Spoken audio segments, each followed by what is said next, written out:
Chapter चल रहा है फाइनेंशियल स्टेटमेंट। और फाइनेंशियल स्टेटमेंट में सबसे पहले मैंने आपको बैलेंस शीट के बारे में बताया था।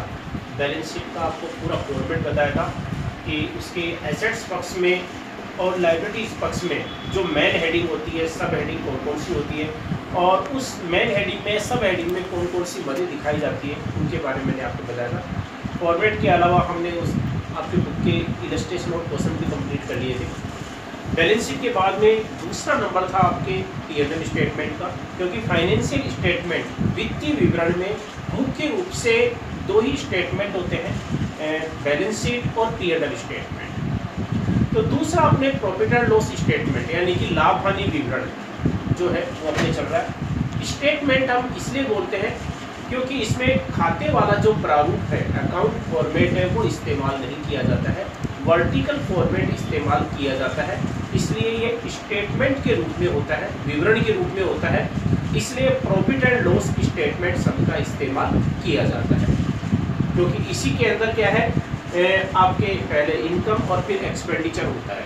जबकि हम अब तक जो P&L profit and loss account बनाते थे उसमें क्या है, दो पक्ष होते थे, एक डेबिट साइड का और क्रेडिट साइड का। डेबिट साइड में एक्सपेंडिचर होते थे और क्रेडिट साइड में इनकम होती थी, लेकिन इसमें ऐसा नहीं है, इसलिए ये स्टेटमेंट फॉर्मेट कहलाता है। और इसीलिए हम क्या करते हैं, इसके साथ में प्रॉफिट एंड लॉस स्टेटमेंट हम लिखते हैं। और इसका फॉर्मेट लगभग वैसा ही है जैसा हमारा बैलेंस शीट का है। इसमें मदें मैंने आपको बता दी थी, फिर से एक बार आप फिर से देख लो कि इसमें जो मदें दिखाई जाती है, सबसे पहले इनकम दिखाई जाती है, रेवेन्यू आय, और जो आय होती है उसको दो भागों में बांटते हैं, रेवेन्यू फ्रॉम ऑपरेशन और एक होता है अदर इनकम, मतलब दो मदें होती है। रेवेन्यू फ्रॉम ऑपरेशन जो होता है यानी कि व्यापार के संचालन से आय। व्यापार के संचालन से आय में क्या है, वस्तुओं और सेवाओं की बिक्री करने से जो पैसा आता है वो पैसा हम इसमें दिखाते हैं। और अवशिष्ट माल की अगर बिक्री करने से कोई पैसा प्राप्त होता है यानी कि सेल ऑफ स्क्रैप, वो भी हम रेवेन्यू फ्रॉम ऑपरेशन में दिखाते हैं। यानी कि इसमें हम दो ही मदें दिखाते हैं रेवेन्यू फ्रॉम ऑपरेशन में। इसके बाद में इनकम की दूसरी मद आती है अदर इनकम। अदर इनकम में वो मदें दिखाई जाती है यानी कि आय की वो मदें होती है जो व्यापार से संबंधित नहीं होती है, यानी कि व्यापार के अलावा अन्य कार्यों से, अदर सोर्सेज से हम वो आय प्राप्त करते हैं, इसलिए हम उसको अदर इनकम में दिखाते हैं। जैसे ब्याज प्राप्त किया, कमीशन प्राप्त किया, बट्टा प्राप्त किया, स्थायी संपत्तियों को बेचने से हमारे को प्रॉफिट हुआ, या अदर ऐसी कोई मिसलेनियस इनकम ऐसी जो व्यापार के अलावा अन्य कार्यों से प्राप्त होती है, वो अदर इनकम में दिखाते हैं। तो रेवेन्यू फ्रॉम ऑपरेशन और अदर इनकम दोनों का हम टोटल लगा देते हैं तो आ जाती है आपके टोटल रेवेन्यू यानी कि कुल आय। अब कुल आय जो होती है उसमें से हम क्या करते हैं, एक्सपेंसेस को घटाते हैं। और ऐसे जो एक्सपेंसेस होते हैं उसको हम 7 भागों में बांटते हैं। पहला आपके एक्सपेंसेस था cost of material consume. Cost of material consume जो होता है उसमें कच्चे माल का ओपनिंग स्टॉक, परचेज उसमें जोड़ते हैं, क्लोजिंग स्टॉक लेस करते हैं। दूसरे नंबर पर आता है आपके purchase of stock in trade, माल का विक्रय करने के उद्देश्य से जो माल खरीदा जाता है वो आता है purchase of stock in trade में। तीसरे नंबर पर आता है चेंजेस इन इन्वेंट्रीज यानी कि स्टॉक में परिवर्तन। इसमें क्या है, अर्धनिर्मित माल, निर्मित माल और स्टॉक इन ट्रेड में जो परिवर्तन होता है, ओपनिंग में से क्लोजिंग स्टॉक घटाते हैं, वो चेंजेस इन इन्वेंट्रीज आता है।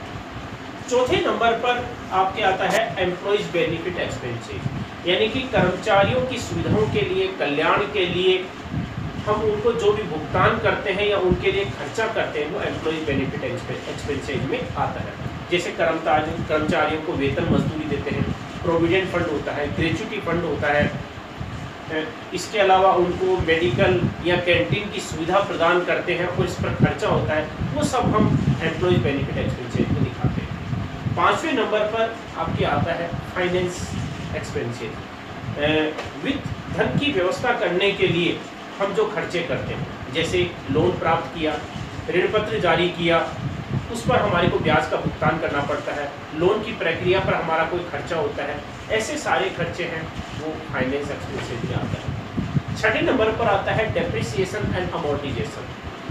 स्थायी संपत्तियों यानी कि टेंजिबल और इंटेंजिबल दोनों, उनके मूल्य में जो कमी हो जाती है वो डेप्रिसिएशन या अमोर्टाइजेशन कहलाता है, उसको हम इस कॉलम में हेडिंग में दिखाते हैं। और 7वें नंबर पर एक्सपेंसेज आता है अदर एक्सपेंसेज, अन्य में जो खर्चे हमने इनमें छड़ों में नहीं दिखाए थे वो अदर में दिखाते हैं। जैसे ऑफिस या एडमिनिस्ट्रेटिव एक्सपेंसेज है, प्रिंटिंग स्टेशनरी पर खर्चा है, बैंक चार्जेज है, टेलीफोन चार्जेज है, इसके अलावा कैरीज है, फ्रेट है या अन्य ऐसे कोई खर्चे हैं, वो सब हम अदर एक्सपेंसेज में दिखाते हैं। ऐसे सारे जो खर्चे होते हैं उन सबको जोड़ करके टोटल रेवेन्यू में से लेस कर देते हैं, तो आपके आ जाता है नेट रेवेन्यू बिफोर टैक्स या प्रॉफिट बिफोर टैक्स। फिर उसमें से टैक्स को घटा देते हैं तो आ जाता है प्रॉफिट आफ्टर टैक्स। तो हमने इसके कुछ छोटे क्वेश्चन भी किए थे और एक बड़ा क्वेश्चन भी हमने किया था, इलस्ट्रेशन किया था, और आज मैं आपको इसका बता रहा हूँ क्वेश्चन। और ये क्वेश्चन करना है आपके क्वेश्चन नंबर 7, पेज नंबर 253 पर। पेज नंबर 253 पर आपके जो 7वां क्वेश्चन है, इसमें दे रखा है कि शुभम लिमिटेड की निम्न सूचनाओं से लाभ हानि विवरण तैयार कीजिए। तो सबसे पहले हम इनकम दिखाते हैं और इनकम में सबसे पहले क्या आता है, रेवेन्यू फ्रॉम ऑपरेशन। और रेवेन्यू फ्रॉम ऑपरेशन मैंने बताया था बिक्री यानी कि सेल्स आती है, सेल्स रिटर्न है तो वो लेस कर देंगे सेल्स में से अगर है तो, और सेल ऑफ स्क्रैप है वो भी रेवेन्यू फ्रॉम ऑपरेशन में आता है। तो इसमें आपके देखो सेल्स दे रखी है 45 लाख। तो सबसे पहले तो हम क्या करेंगे, रेवेन्यू फ्रॉम ऑपरेशन जो है उसमें ये सेल्स दिखा देंगे और सेल्स है आपके 45 लाख। प्रश्न में ये जरूर देख लेना है कि कहीं सेल्स रिटर्न तो नहीं है। इसमें देखो आपके सेल्स रिटर्न नहीं है, तो अब हम क्या करेंगे, दूसरी मद आती है सेल्स के अलावा सेल ऑफ स्क्रैप। तो इसमें देखो सेल ऑफ स्क्रैप है वो दे रखी है और सेल ऑफ स्क्रैप दे रखी है इसमें 10,000 है। तो सेल ऑफ स्क्रैप है वो भी हम दिखा देंगे 10,000 सेल ऑफ स्क्रैप, ठीक है। तो रेवेन्यू फ्रॉम ऑपरेशन टोटल है वो हो गया आपके 45,10,000, ठीक है। इसके बाद में दूसरे नंबर की जो इनकम है वो आती है अदर इनकम या अदर रेवेन्यू, अन्य आय। अन्य आय में क्या है, जैसे ब्याज, किराया, कमीशन, डिस्काउंट कुछ भी प्राप्त करते हैं वो सब आता है। तो इसमें देखो आपके अदर इनकम जो है उसमें कौन कौन सी मदें दे रखी है। एक तो देखो इसमें इंटरेस्ट रिसीव्ड दे रखा है 60,000 रुपये, और इसके अलावा इसमें और कोई मद नहीं है। इंटरेस्ट रिसीव्ड एक ही मद है अदर इनकम में, अदर रेवेन्यू में, तो इंटरेस्ट रिसीव्ड है वो हम दिखा देंगे 60,000 रुपये, ठीक है। तो अब क्या करेंगे, इनकम की दो ही मदें हैं, इन दोनों का हम टोटल कर देंगे तो ये आ जाएगा आपके टोटल रेवेन्यू। और टोटल रेवेन्यू है वो देखो आपके कितना आ रहा है, 45,70,000। ये टोटल रेवेन्यू आपके 45,70,000 आ गया। अब हम क्या करते हैं, इसमें से हम एक्सपेंसेज है वो हम लेस करेंगे। तो एक्सपेंसेज के मैंने बताया था 7 पॉइंट है, 7 हेडिंग होती है। अब उसमें कौन कौन सी मदें हैं, तो अब मैं इसको डायरेक्ट पहले यहाँ पर टोटल रेवेन्यू लिख देता हूँ और उसके बाद में हम एक्सपेंसेज दिखा देंगे। देखो टोटल रेवेन्यू अपना आ गया था और टोटल रेवेन्यू था अपने 45,70,000। अब एक्सपेंसेज के मैंने आपको बताया 7 पॉइंट है, 7 हेडिंग है। तो सबसे पहले एक्सपेंसेज में आता है cost of material consumed. Cost of material consumed का या तो अमाउंट दे रखा होगा, नहीं तो हम कॉस्ट ऑफ मटेरियल कंज्यूम्ड हम कैसे याद करते हैं, कच्चे माल का जो ओपनिंग स्टॉक होता है, opening stock of raw material, उसमें परचेज जोड़ देते हैं। परचेज कौन सा, कच्चे माल का, और क्लोजिंग स्टॉक है कच्चे माल का, वो उसमें से लेस कर देंगे। तो यानी कि opening stock of raw material and purchase of raw material less closing stock of raw material, ठीक है। इस प्रकार से हम दिखाते हैं। लेकिन इसमें प्रश्न में क्या है, ऐसी मदें नहीं दे रखी है। इसमें direct cost of material consume का अमाउंट दे रखा है और कॉस्ट ऑफ मटेरियल कंज्यूम का इसमें अमाउंट दे रखा है 8 लाख रुपए। तो 8 लाख रुपए हम क्या करेंगे, इसमें यहाँ इसको डायरेक्ट उसमें दिखा देंगे, क्योंकि इसके टोटल में से हम क्या करेंगे, लेस कर देंगे। 8 लाख रुपए ये कॉस्ट ऑफ मटेरियल कंज्यूम। फिर देखो आपके दूसरे नंबर पर आता है purchase of stock in trade. Purchase of stock in trade क्या होता है, माल का विक्रय करने के उद्देश्य से जो माल खरीदा जाता है, विक्रय करने के उद्देश्य से जो माल खरीदा जाता है वो purchase of stock in trade में आता है। तो इसमें देखो purchase of stock in trade है, वो दे रखा है इसमें 30 लाख रुपए, तो वो भी हम लिख देंगे purchase of stock in trade 30 lakh रुपए। ठीक है, तो एक्सपेंसेस के अपने 2 हेडिंग है, वो हो गई है। तीसरे नंबर पर आता है चेंजेस इन इन्वेंट्रीज, यानी कि स्टॉक में या रहतिये में परिवर्तन। Changes in inventories. अब चेंजेस इन्वेंट्रीज है, वैसे तो इसमें क्या 3 पॉइंट आते हैं। इसमें निर्मित माल का ओपनिंग स्टॉक है, उसमें से क्लोजिंग स्टॉक घटाते हैं। अर्ध निर्मित माल का ओपनिंग स्टॉक होता है, उसमें से क्लोजिंग स्टॉक घटाते हैं उसी माल का। और स्टॉक इन ट्रेड का ओपनिंग स्टॉक होता है, उसमें से क्लोजिंग स्टॉक लेस करते हैं। तो इसमें देखो प्रश्न में क्या दे रखा है, अपने को वही दिखाना है। इसमें आपके सारी मदे नहीं दे रखी है, इसमें केवल इतना दे रखा है ओपनिंग स्टॉक इन ट्रेड और क्लोजिंग स्टॉक इन ट्रेड। वैसे क्या है, इसमें बताया मैंने कि 3 पॉइंट आते हैं, निर्मित माल, अर्धनिर्मित माल और तैयार माल जो विक्रय करने के उद्देश्य से खरीदा है, यानी कि finished goods, work in progress और स्टॉक इन ट्रेड। लेकिन इसमें 3 में से केवल एक ही पॉइंट है, वो है स्टॉक इन ट्रेड। तो स्टॉक इन ट्रेड का ओपनिंग स्टॉक है, वो हम लिखेंगे ओपनिंग स्टॉक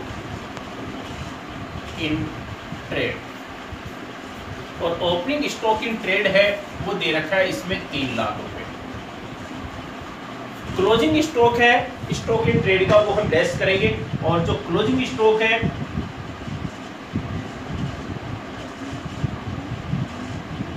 वो इसमें दे रखा है,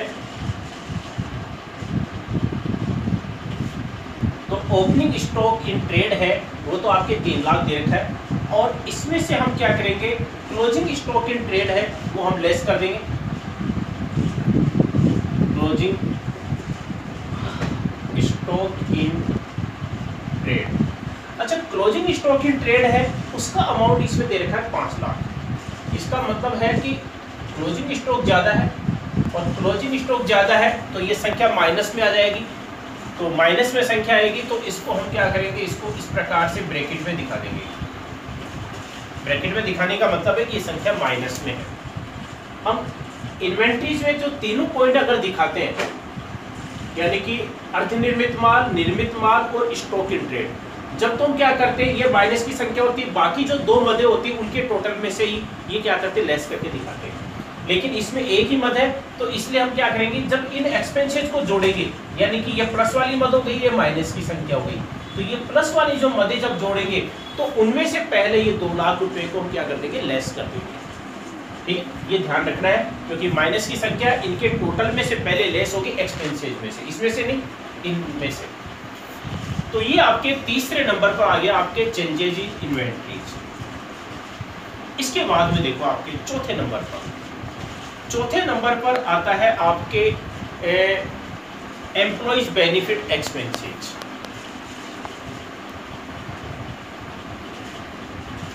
एम्प्लॉइज बेनिफिट्स एक्सपेंसेस। अच्छा, एम्प्लॉयड बेनिफिट एक्सपेंसेस के बारे में मैंने आपको बताया था, कर्मचारियों की सुविधा के लिए, कल्याण के लिए खर्चे करते हैं या उनको पारिश्रमिक प्रदान करते हैं, वो सब इसमें आते हैं। कर्मचारियों को वेतन मजदूरी देते हैं, बोनस देते हैं, प्रोविडेंट फंड का देते हैं, ग्रेच्युटी फंड का भुगतान करते हैं, या उनको मेडिकल या कैंटीन की सुविधा देते हैं, वो सारे खर्चे इसमें आते हैं। तो इसमें देखो एम्प्लॉयज बेनिफिट एक्सपेंसेस की जो मदें हैं वो है क्या इसमें, जरूर नहीं कि हर क्वेश्चन में ये सारे एक्सपेंसेस हो। कई बार ये 7 पॉइंट है उसमें से 4 ही पॉइंट दिए जाते हैं, कई में 5 दिए जाते हैं। तो इसमें जो दे रखा है आपके मजदूरी दे रखी है, वेतन दे रखा है, यानी कि सैलरीज और वेजेज इसमें दोनों दे रखी है। तो एम्प्लॉयज बेनिफिट एक्सपेंसेस में ये मदें हम दिखा देंगे। सैलरीज इसमें दे रखी है 60,000 और दूसरे नंबर पर आता है आपके वेजेज। जो वेजेज है वो इसमें दे रखा है 1,80,000। इसके अलावा कैंटीन और मेडिकल की सुविधा है वो आती है इसमें, लेकिन इसमें और कोई मद नहीं है, यानी कि इसमें के लिए 2 ही मदें हैं। तो इन दोनों का जो टोटल है वो देखो आपकी कितना हो गया, 2,40,000। ठीक है, तो एम्प्लॉयज बेनिफिट एक्सपेंसेस के खर्चे 2,40,000 हो गए। तो मैं इसको ये मिटा देता हूँ, हम दूसरे जो खर्चे हैं वो लिख देंगे इसमें। ये एम्प्लॉयज बेनिफिट एक्सपेंसेस का चौथा नंबर हो गया। इसके बाद में 5वां नंबर पर आता है आपके फाइनेंस एक्सपेंसेस। अच्छा, फाइनेंस एक्सपेंसेस विद संबंधी व्यय। फाइनेंस एक्सपेंसेस क्या होता है, मैंने पहले भी आपको बताया था। इसमें ध्यान रखना है कि इसका मतलब क्या होता है। अगर ये मतलब मालूम है तो तुम्हारे को क्या है, जो भी एक्सपेंडिचर है उसको दिखाने में गलती नहीं होगी, वो एक्सपेंसेस उसी में आएगा। कोई भी कंपनी है अगर खुद का पैसा नहीं है तो वो कंपनी क्या करती है, धन की व्यवस्था करने के लिए ऋण प्राप्त करती है, ऋण पत्र जारी करती है, लोन लेती है। तो कंपनी लोन लेती है, ऋण पत्र जारी करती है, तो ऐसी दशा में कंपनी को ब्याज का भुगतान करना पड़ता है। तो ब्याज का भुगतान करना पड़ता है तो वो किस में आएगा, फाइनेंस एक्सपेंसेस में। तो कंपनी ऋण पत्र जारी करती है या लोन लेती है, चाहे बैंक से हो या किसी वित्तीय संस्था से हो, तो ब्याज का भुगतान करती है, तो इसमें आ जाएगा। लोन की ये जो प्रक्रिया है उस पर खर्चा होता है, लोन प्रोसेसिंग फीस, तो वो खर्चा भी इसी में आ जाएगा। इसके अलावा डिबेंचर्स हम जारी करते हैं तो ऋण पत्रों के निर्गमन पर अगर कोई खर्चा होता है तो loss on issue of debentures वो भी आपके इसमें आ जाएगा। ऋण पत्रों के शोधन पर यदि प्रीमियम का भुगतान करते हैं तो वो भी इसमें आएगा। तो ये सारे खर्चे फाइनेंस एक्सपेंसेस में आते हैं। तो फाइनेंस एक्सपेंसेस में देखो आपके इसमें कौन कौन सी मदें दे रखी है। इसमें आपके जो दे रखा है डिबेंचर्स इश्यू, ये दे रखा है 10% डिबेंचर्स इश्यू 2 लाख। इसमें दे रखा है कि डिबेंचर्स हमने जारी किए हैं 2 लाख के, और उससे पहले दर दे रखी है 10%। देखो डिबेंचर से पहले जो परसेंटेज लिखी हुई रहती है वो ब्याज की दर होती है, हमेशा ध्यान रखना। जैसे इसमें क्या दे रखा है, 10% डिबेंचर्स 2 लाख, इतना दे रखा है। इसका मतलब है कि कंपनी ने 2 लाख रुपए की ऋण पत्र है वो जारी किए हैं, डिबेंचर जारी किए हैं, और उनके पर ब्याज की दर कितनी है, 10%। लिखा हुआ नहीं अलग से, ये जो परसेंटेज लिखी हुई रहती है ये ब्याज की दर होती है कि ऋण पत्रों पर कितने ब्याज का भुगतान किया जाना है, उसकी दर पहले से ही निश्चित होती है। और इन ऋण पत्रों पर ब्याज की दर 10% है, इसलिए इस पर ब्याज भी 10% की दर से ही कैलकुलेट किया जाएगा। तो ऋण पत्रों का जो अमाउंट है 2 लाख है, तो ऋण पत्र तो इसमें आएगा ही नहीं। ध्यान रखना, कहीं डिबेंचर्स भी इसमें दिखा दो, डिबेंचर्स तो केवल बैलेंस शीट में ही आता है। केवल ऋण पत्रों पर जो ब्याज का भुगतान किया जाता है वो खर्चे ही आते हैं इसमें, ऋण पत्रों का अमाउंट नहीं आएगा इसमें। अगर आपने 2 लाख रुपए डिबेंचर्स के पैसे दिखा दिए तो आपका गलत हो जाएगा और आपके मार्क्स वो कट जाएंगे। तो ऋण पत्र 2 लाख है और उस पर ब्याज की दर 10% है, तो इंटरेस्ट है आपके इस प्रकार से हम दिखा देंगे, इंटरेस्ट ऑन डिबेंचर्स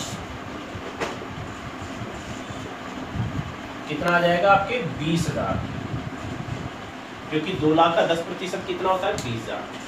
तो फाइनेंस एक्सपेंसेस में एक ही मद है, इंटरेस्ट ऑन डिबेंचर्स, तो इस प्रकार से दिखा देंगे। ठीक है, तो ये मैंने आपको दिखा दिया, दिखाना इस प्रकार से था, ठीक है।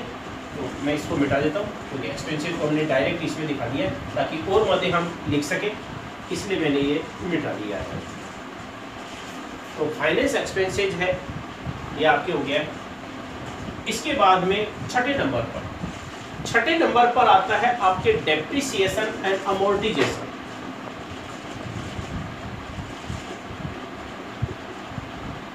डेप्रिसिएशन एंड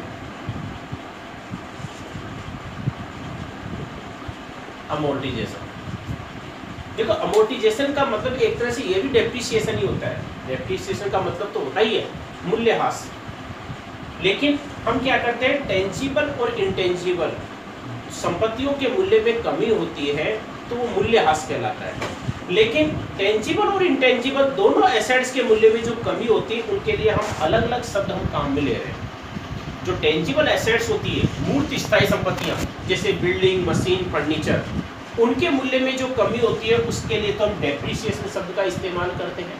और जो अमूर्त संपत्तियां होती है, इंटेंजिबल एसेट्स जैसे गुडविल, पेटेंट, ट्रेडमार्क, कॉपीराइट, उनके मूल्य में कमी होती है तो उसके लिए अमोर्टाइजेशन शब्द का इस्तेमाल किया जाता है। मतलब एक ही होता है मूल्य में कमी, लेकिन ये टेंजिबल इंटेंजिबल दोनों के लिए अलग अलग शब्द इस्तेमाल किया जाता है। तो ये आपको ध्यान रखना है। तो डेप्रिसिएशन एंड अमोर्टाइजेशन में आपके दे रखा है, अमोर्टाइजेशन में एक ही मत है, डेप्रिसिएशन ऑन मशीन, मशीन पर मूल्यह्रास, और डेप्रिसिएशन ऑन एसेट्स, ये मशीन है उसका अमाउंट है 50,000, तो ये 50,000 हम दिखा देंगे, ठीक है। दिखानी ऐसे ही है क्योंकि डेप्रिसिएशन अमोर्टाइजेशन में आपके ये मत है, तो मैं इसको मिटा देता हूँ। आपके डेप्रिसिएशन अमोर्टाइजेशन की मत है वो आ गई है। इसके बाद में आपके 7वें नंबर पर अदर एक्सपेंसेज। अच्छा, अदर एक्सपेंसेज में मैंने बताया था आपको जो खर्चे हमने इन पे नहीं दिखाए वो अदर एक्सपेंसेज में आ जाएगा, जैसे कार्यालय से संबंधित office expenses, administrative expenses, printing stationery में, बैंक चार्जेज, फ्रेट, ठीक है।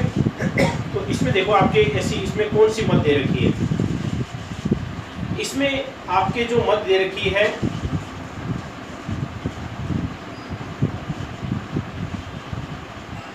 ऐसी अदर एक्सपेंसेज की, इसमें कोई भी मद नहीं दे रखी है क्योंकि इसमें जो भी मदें हैं वो सब हमारी आ चुकी है पहले।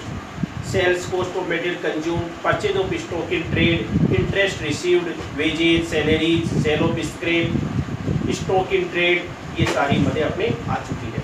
यानी कि अदर एक्सपेंसेज की इसमें कोई मद नहीं है, और इस हेडिंग में जब कोई मद नहीं है तो हमारे को ये लिखने की जरूरत नहीं है क्योंकि इसकी कोई एक्सपेंसेज की मदें है ही नहीं।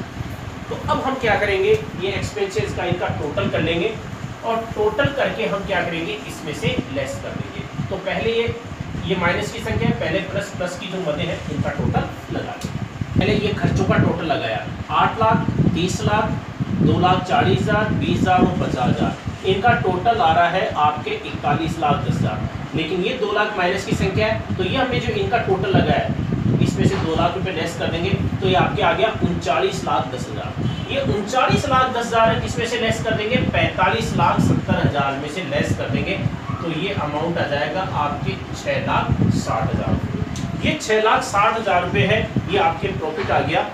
इसको हम कहेंगे प्रॉफिट बिफोर टैक्स, और चूंकि इसमें टैक्स का अमाउंट नहीं है तो अपना आंसर यहीं तक आ जाएगा। तो ये अपना जो क्वेश्चन है इसका कंप्लीट हो गया P&L का। तो P&L के मैंने आपको सारे क्वेश्चन बता दिए हैं। अब आपको एक बार ये चैप्टर फिर से एक बार रिपीट कर लेना है और जो क्वेश्चन अच्छी तरह क्लियर नहीं है उसको रिपीट कर लेना।